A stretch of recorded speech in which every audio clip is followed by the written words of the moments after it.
Bueno, doctor David Bueno Torres, en primer lugar queremos agradecerle su presencia aquí. Buenos días aquí en Cali, Colombia, y buenas tardes en Barcelona. Creo que son las tardes por allá, ¿cierto, doctor David? Sí, las De 3 de antemano la tarde. queremos agradecerle su presencia el día de hoy. Para nosotros es un honor estar con ustedes en esta entrevista, por todos sus logros académicos, científicos, que han contribuido al mejoramiento de muchos sectores, entre ellos el educativo, no solamente a nivel de su territorio, sino a nivel mundial. Es importante hacer un reconocimiento al recorrido del profesor, su trayectoria profesional y académica, centrada en la genética del desarrollo y la neurociencia y su relación con el comportamiento humano, incluidos los procesos de aprendizaje. Ha sido también investigador en la Universidad de Oxford y ha realizado estancias en la Universidad de Austria. Somos la Unicamacho y hemos querido invitarlo a esta entrevista para que nos pueda compartir sus posturas en torno a la manera en que el profesor asume su rol para promover en los estudiantes el desarrollo de un liderazgo crítico, propositivo, trascendente y, por consiguiente, pues también el desarrollo de un pensamiento crítico. Doctor Bueno, desde la educación presencial y ahora desde la no presencial, con apoyo de los recursos tecnológicos. Por ello propondría que metodológicamente partamos desde lo general para llegar a nuestro momento tan particular actual. Usted ha mencionado en otras entrevistas, doctor, que necesitamos, y acá abro comillas, hacer un ejercicio de reflexión y de autoconocimiento para cambiar la forma que tenemos de enseñar, de tal manera que se permita alcanzar aprendizajes significativos gracias a un elemento que usted menciona, que son las emociones proactivas. Así las cosas, doctor Bueno, ¿cómo aprenden los jóvenes y los adultos? ¿Qué parte del cerebro se activan cuando se produce el proceso de aprendizaje? Lo primero que yo creo que es importante tener en cuenta es que aprendemos a cualquier edad. Aprenden los niños, aprenden los adolescentes y aprendemos los adultos. Todo aquello que nosotros aprendemos queda fijado en el cerebro, en la estructura misma del cerebro, en patrones de conexiones que se establecen entre las neuronas. Ahora sí, cada conocimiento nuevo que adquirimos no queda aislado en el cerebro, sino que sus redes neuronales se integran con las redes neuronales previas que ya había sobre conocimientos similares. Eso lo que hace es que muchas veces cuando aprendemos de adultos, estos aprendizajes quedan hibridados con otros aprendizajes previos que a lo mejor no eran los más útiles o los más correctos. Yo creo que ese es el primer punto que debemos tener en cuenta. Es lo que estabas comentando, de que debemos ser muy conscientes primero de nosotros mismos.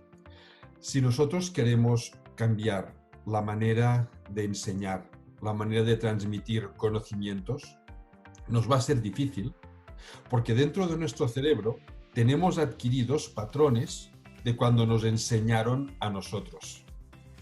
Y estos patrones de cuando nos enseñaron a nosotros, cuando nosotros éramos niños, los vamos a seguir usando. Así que si intentamos cambiar la forma de educar, podemos cambiarla, pero siempre habrá el riesgo de que estemos usando cosas antiguas, cosas que a lo mejor no queremos usar, pero que las tenemos tan implantadas en nuestro cerebro que las vamos a seguir usando. La única forma, no digo de evitarlo al 100% porque es imposible, jamás lo podremos evitar al 100%, pero la única forma de disminuir la incidencia de todos estos aprendizajes previos que hicimos y sobre todo de cómo los hicimos, y aquí hay una parte emocional muy importante. El cerebro no solo fija todo lo que aprendemos, sino que junto con lo que aprendemos también fija el estado emocional en que lo aprendimos y lo mezcla y lo hibrida. Si nosotros no queremos usar estos conocimientos previos porque vemos que el tiempo ha cambiado, que el siglo XXI no era igual que el siglo XX y de hecho el sistema educativo se forjó en el siglo XIX y no ha cambiado mucho. Así que estamos usando recursos del siglo XIX en el siglo XXI, ¿vale? Si lo queremos cambiar, la única forma es primero siendo muy conscientes de cómo aprendimos nosotros, de qué estado emocional teníamos cuando aprendimos nosotros y reconducirlo y ver qué estado emocional es el proactivo que puede ayudar a nuestros alumnos y primero aprender a vivirlo nosotros. Porque si nosotros no lo vivimos de esta manera, no lo podremos comunicar. Por eso digo siempre que el primer paso para mejorar, no digo para cambiar radicalmente, pero sí para mejorar nuestras estrategias pedagógicas es primero mejorándonos a nosotros mismos. Y una vez nos hayamos mejorado, podemos pensar en aplicarlo a nuestros alumnos.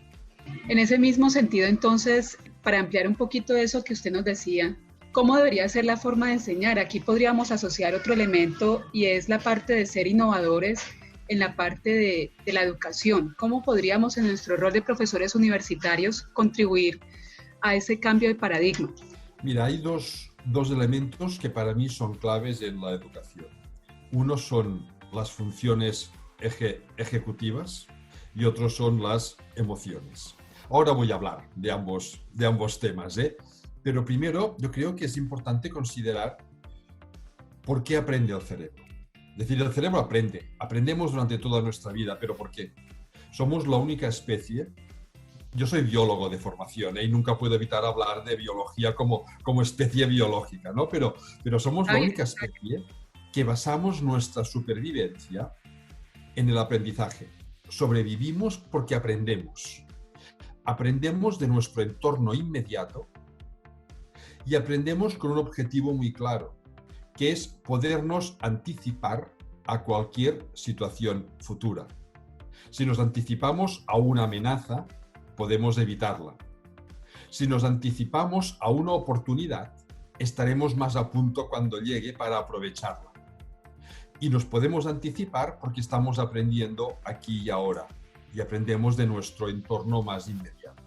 Eso significa que los aprendizajes que quedan mejor fijados en el cerebro son aquellos que tienen relación con el entorno inmediato de nuestros estudiantes.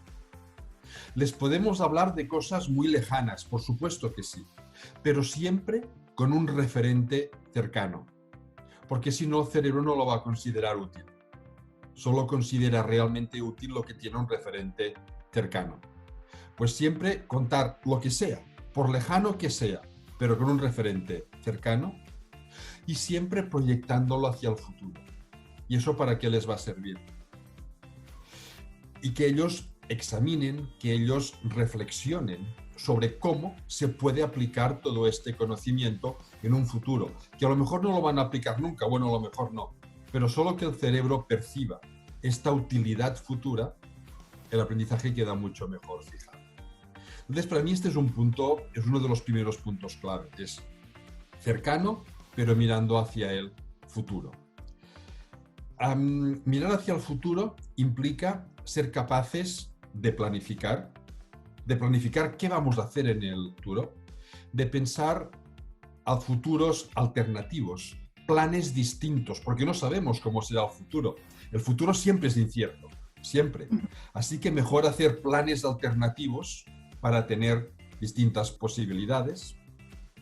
Por lo tanto, implica poder hacer planes, implica reflexionar sobre los pros y contras de esos planes, implica tomar decisiones basadas en estas reflexiones que hemos hecho, implica saber adecuar nuestro comportamiento para poder alcanzar el futuro que nosotros nos hemos planificado. Todo esto que acabo de decir, desde la planificación hasta el control de nuestro comportamiento, forma parte de lo que se llaman las funciones ejecutivas del cerebro. Es el autocontrol que ejercemos sobre nosotros mismos. Cualquier aprendizaje que utilice todos estos procesos queda mucho mejor implantado en el cerebro, simplemente porque forma parte de este futuro que a lo mejor algún día nos hará falta utilizar. Es decir, los alumnos no son receptores pasivos de los estudios. Eso en pedagogía ya hace muchas décadas que se dice, Desde la neurociencia, de hecho, no estamos aportando grandes cosas nuevas. Lo que estamos haciendo es justificando y explicando lo que la pedagogía moderna ya lleva décadas diciendo, porque empíricamente se ve, ¿vale? Eso significa, que los alumnos no deben ser receptores pasivos de conocimiento, sino que se les debe dar la oportunidad primero de planificar sus propios estudios, planificar incluso la secuenciación que ellos quieren hacer para sí mismos. Es Es decir, que ellos apliquen todo eso a su propio futuro, su futuro individual. Significa darles oportunidades para que reflexionen. Pasivo es yo me siento en clase y escucho lo que me cuentan y me voy a casa. Reflexionar es escucho lo que me dicen, pero después lo discuto con mis compañeros, lo aplico. Lo discuto con mis profesores. Vemos qué podemos sacar de todo ello. Lo racionalizamos, lo reflexionamos. Y después tomamos nuestras propias decisiones sobre qué orientación vamos a tomar en nuestras vidas. Es un tipo de educación donde el centro no es el profesor, no es la universidad, el centro es el alumno. Y lo demás lo que hace es generar un ambiente para que el alumno pueda ir creciendo a su propio ritmo. No al ritmo que marcan unas instituciones, sino a su propio ritmo. Habrá alumnos, bueno, pues más aventajados, que crecerán más rápido, y habrá alumnos que les costará más y que crecerán más lentos, pero que crecerán. Y lo importante no es ser rápido o ser lento, lo importante es continuar creciendo cada uno a su ritmo. Entonces, toda esta aplicación de planificación, reflexión a los aprendizajes, lo que permite es que se consoliden mucho mejor. Este es el segundo aspecto, ¿vale? El primero era, repito, aprendemos de nuestro entorno mirando hacia el futuro. El segundo es mirar hacia el futuro implica planificar, implica reflexionar. Y el tercer elemento es que se ha visto que todos aquellos aprendizajes que tienen componentes emocionales quedan mucho mejor fijados en el cerebro que los aprendizajes que no tienen componentes emocionales. Y esto tiene un motivo muy simple. Las emociones, hay muchas emociones. Se suele hablar de 5 o 6 que son básicas y transversales, como son el miedo, la ira, la alegría, la tristeza, la sorpresa, el asco. ¿Vale? Estas serían las 6 emociones básicas y transversales. Las emociones son patrones de conducta automáticos, preconscientes. No somos conscientes cuando se genera una emoción. Después lo racionalizamos, pero la emoción se genera automáticamente ante una situación que requiere una respuesta inmediata. Cualquier respuesta reflexiva siempre es más lenta que una respuesta automática. Y muchas veces ante una situación de urgencia, las respuestas reflexivas no llegaríamos a tiempo. Por lo tanto, necesitamos este sistema de respuesta rápida. Las emociones son tan importantes para sobrevivir. Sin emociones no podríamos sobrevivir como individuos, porque no tendríamos un mecanismo rápido de respuesta. Las emociones, digo, son tan importantes que cualquier aprendizaje que tenga emociones asociadas, el cerebro lo interpreta como, si tiene emociones, es que esto es muy importante. Mejor que lo guarde bien por si me vuelve a hacer falta. Así que cualquier transmisión de conocimiento debería ir asociada a emociones. Pero no todas las emociones son equivalentes. El miedo, por ejemplo, es una emoción. El miedo es una emoción básica, crucial. Es que no podríamos vivir sin miedo. Debemos saber tener un poquito de miedo. Ante una amenaza es lo que nos permite huir o escondernos para no sufrir ningún daño. ¿Vale? Todas las emociones se generan en una zona del cerebro que se llaman las amígdalas. El miedo se genera en las amígdalas y activa una serie de procesos, una descarga de adrenalina, de otras hormonas que preparan nuestro cuerpo para la huida, para que podamos escapar de esa amenaza.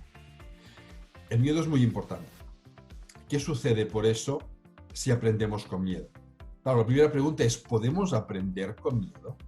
Con pánico no, pero con ese temor sutil de voy a suspender, tendré que repetir curso, el próximo año tendré que volver a pagar por las mismas asignaturas.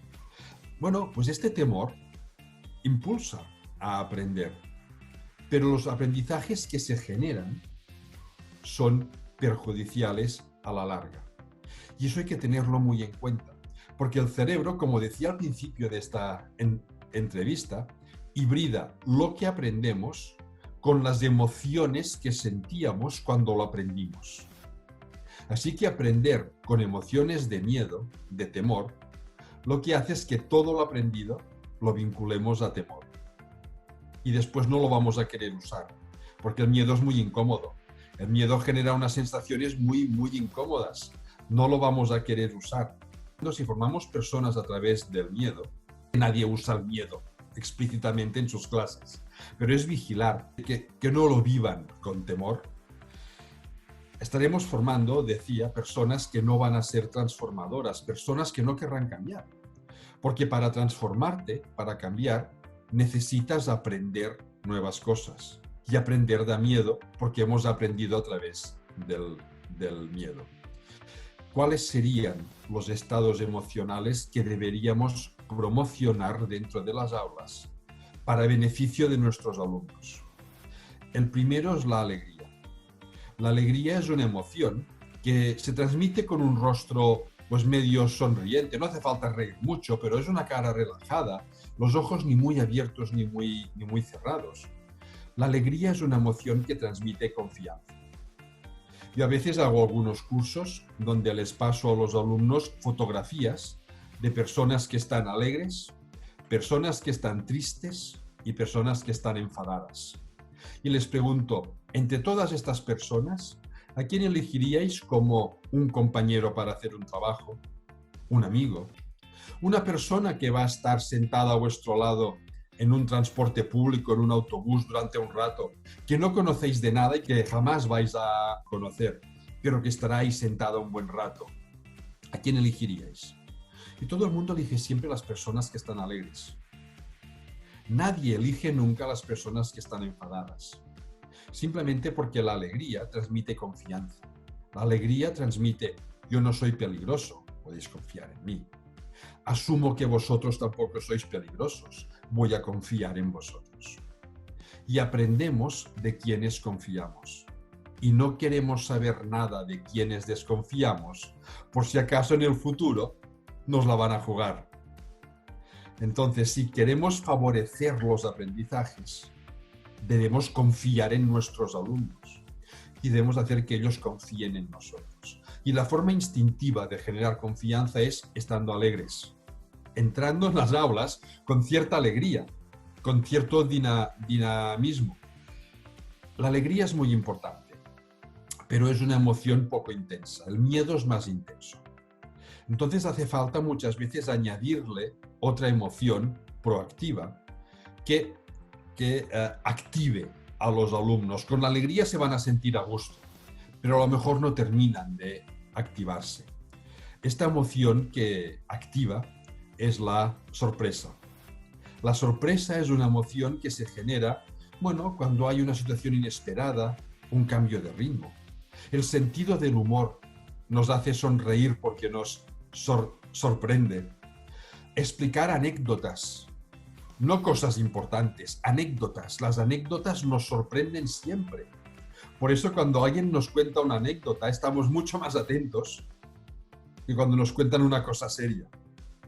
Pues es utilizar recursos de este tipo para sorprender a los alumnos. ¿Qué gracia tiene la sorpresa? La sorpresa se genera en las amígdalas, como cualquier emoción, pero activa otra zona del cerebro que se llama el tálamo. Y el tálamo es el centro de la atención. La sorpresa activa la atención. Y la atención es importante para aprender aquí y ahora. Pero además del tálamo, junto con otras zonas del cerebro, forma parte de los circuitos de motivación. Y la motivación es importante para mantener las ganas de aprender a lo largo del tiempo. Sin motivación no seguiríamos aprendiendo. Y lo que queremos es formar alumnos que sean capaces de aprender por sí mismos en el futuro. Así que hay que ayudarles a que se motiven.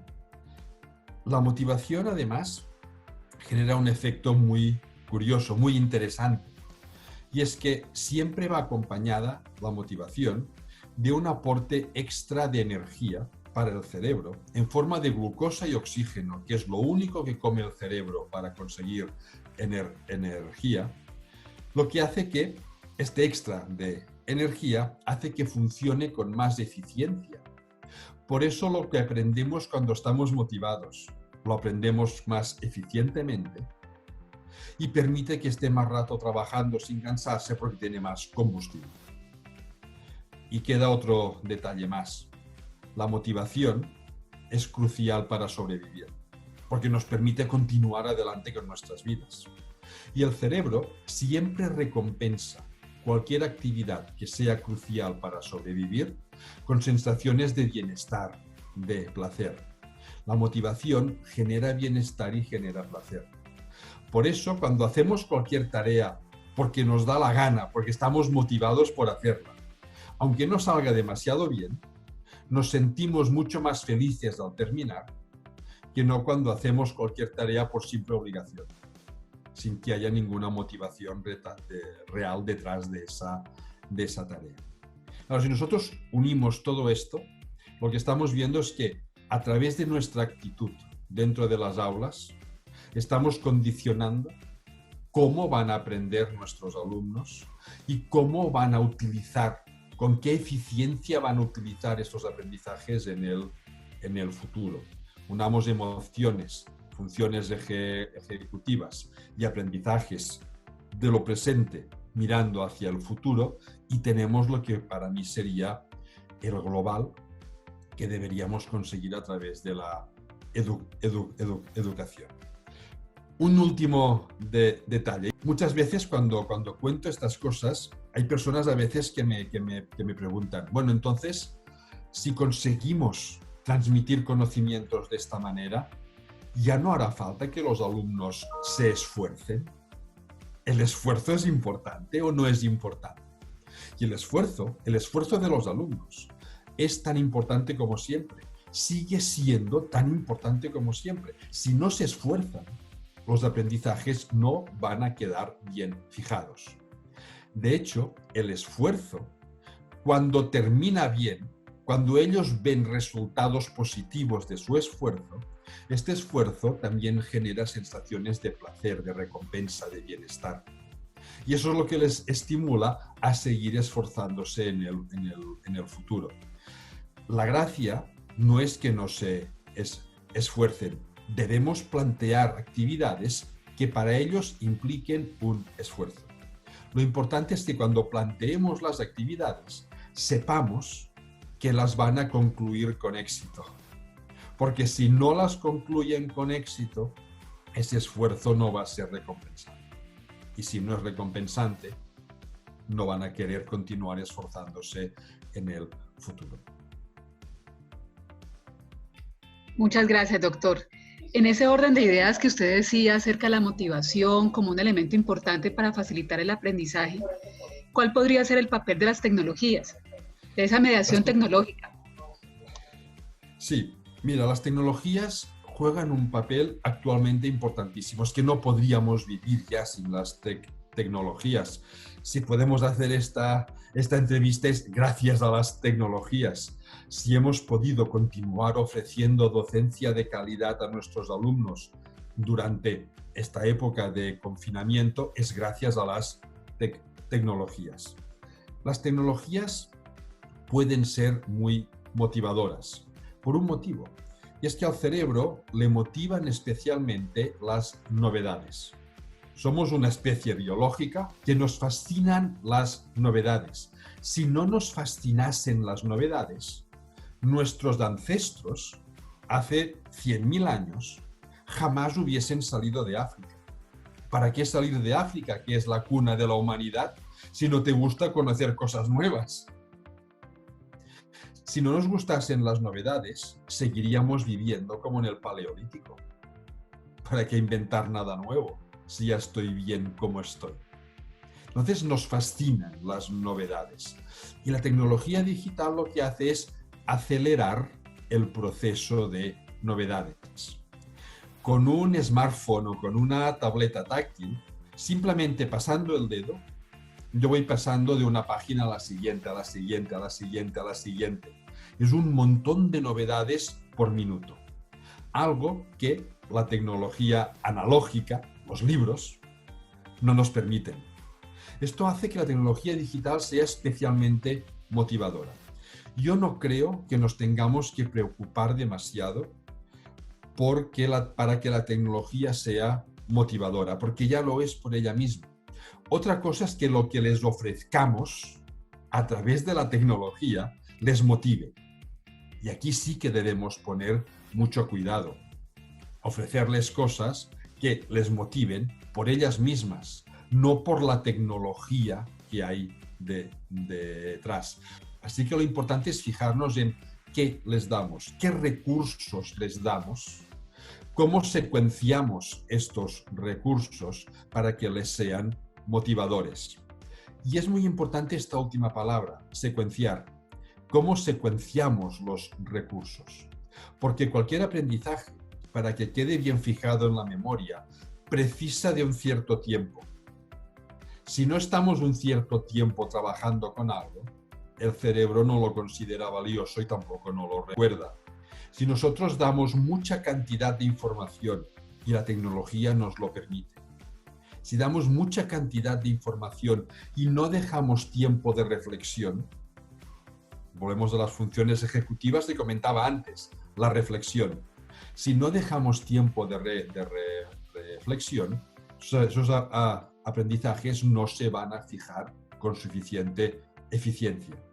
Así que lo importante es que lo que les demos sea motivador, no solo por la tecnología, sino por sí mismo, y además que la secuenciación sea lo suficientemente pausada para que no sea una tormenta de nuevos datos que tan pronto les van a entrar como les van a salir y no van a recordar casi nada al fin.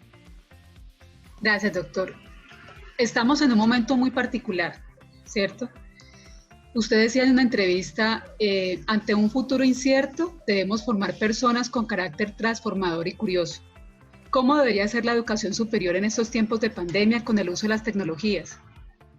Aparte de todo lo que ya he dicho, cuando hablaba de transformador, de curioso, estaba hablando de estas emociones proactivas como la alegría, la sorpresa. O sea, aparte de todo esto, yo creo que nos debemos plantear que el aprendizaje digital no es exactamente igual que el aprendizaje presencial.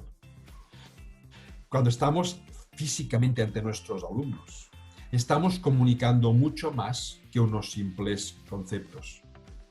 Nos están viendo cómo gesticulamos, cómo hablamos, cómo nos movemos. Nosotros les vemos a ellos. Sabemos inmediatamente si nos están entendiendo o no, porque vemos sus caras. Vemos reflejado en sus caras su estado emocional. Si están contentos porque están aprendiendo, si se nos están aburriendo. A veces se nos aburren los alumnos. Eso lo podemos ver. Digitalmente no. Digitalmente, por ejemplo, yo este año he tenido que dar buena parte de mi asignatura. Doy una asignatura que es análisis genético. Este año tenía 77 alumnos y la mayor parte he tenido que darlo digitalmente, online. Claro, dar clases online, yo no puedo tener las 77 fotografías de mis alumnos puestas en la pantalla porque no voy a ver nada. Yo no sé si me están siguiendo o no, si están aprendiendo o no, si se están aburriendo o no. Entonces hay que invertir las clases. Hay que dosificar muy bien qué les cuento yo digitalmente a través de videoconferencias y sobre todo potenciar el trabajo que ellos deben hacer desde sus domicilios. Están todos conectados a Internet, tienen muchos recursos a su alcance. Yo les doy muchos recursos a través del Moodle de la universidad y lo que hago es plantearles retos. Retos que deben resolver en grupo. El grupo es muy importante. Cuando estamos en un aula físicamente, estamos en grupo. aunque cada uno tome sus apuntes, estás con compañeros. Y eso activa zonas del cerebro que cuando estás solo no se te activa. Y son zonas del cerebro que favorecen aprendizajes más eficientes. Así que si cada uno está encerrado en su domicilio, hay que favorecer el trabajo en grupo, aunque sea también virtual. Retos que les obliguen a colaborar entre ellos, para que mantengan el contacto social vinculado a los aprendizajes. No solo el contacto social porque son amigos y se lo pasan bien juntos, no. Además, un contacto social vinculado estrechamente a aquello que están aprendiendo. Y el día de la clase virtual es básicamente poner en común todo lo que han hecho y resolver las dudas que se les han generado. Es un sistema diferente al que se suele utilizar en las clases presenciales. Eso no significa no poder dar una conferencia de 1 hora. Claro que la podemos dar, por supuesto. Debemos darla muchas veces porque hay conceptos que hay que dejarlos bien claros de buen inicio. Por supuesto que sí.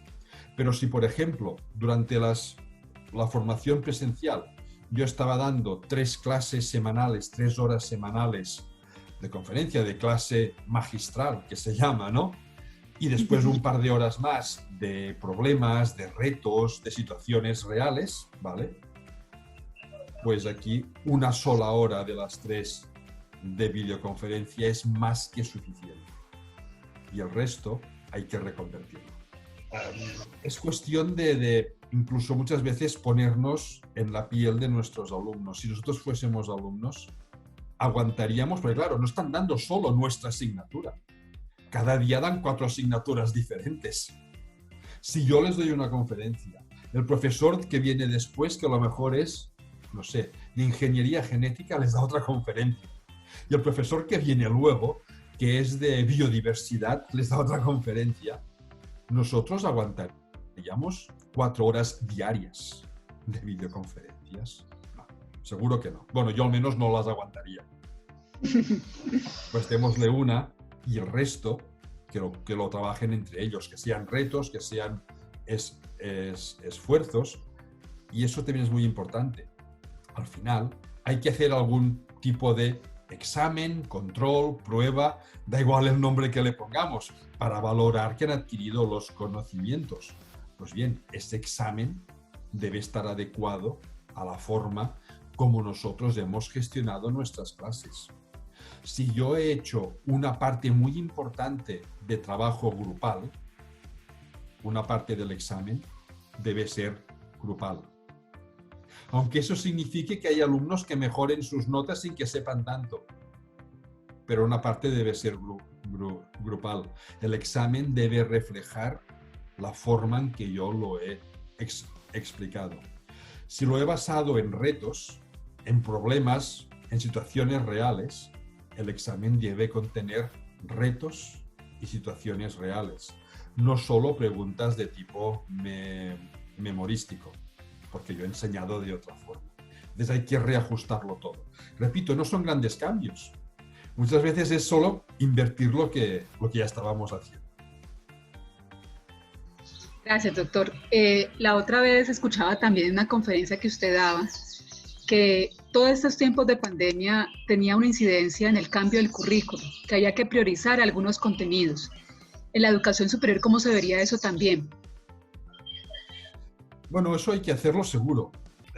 Si yo doy 3 clases, a ver, hablo de mi caso en concreto porque he tenido que pensar muchísimo este año, ¿no? Pero claro, si yo doy 3 clases de conferencia magistral cada semana, puedo dar muchos más contenidos que si doy solo una. Así que hay que eliminar. No es fácil hacerlo, pero hay que hacerlo y cada especialista debe valorar de su currículum qué aspectos son los más importantes y que hay que dar sí o sí, y qué aspectos son secundarios, y el día que les interese ya lo buscarán los alumnos. Lo importante que es que estos puntos básicos sean los suficientes para que después, si les interesa algún otro aspecto, tengan las herramientas a su alcance para poder adquirirlos. Yo lo comparo a veces con un mapa de carreteras. Desconozco profundamente la geografía humana y física de Colombia, pero para ir, no sé, de Cali a Bogotá, ¿vale? No sé qué distancia hay, pero ni tan siquiera qué carreteras hay que tomar. Pero si uno coge su coche y quiere ir conduciendo de Cali a Bogotá, ¿qué hace? Se aprende todos los pueblos y pueblecitos por los que va a pasar, se los aprende todos de memoria, o simplemente se aprende los nombres de los pueblos donde habrá algún desvío importante para no perderse por el camino y el resto ya irá llegando solo. Pues es lo mismo, es darles estos puntos de referencia que les permitirán continuar su viaje académico sin que se pierdan.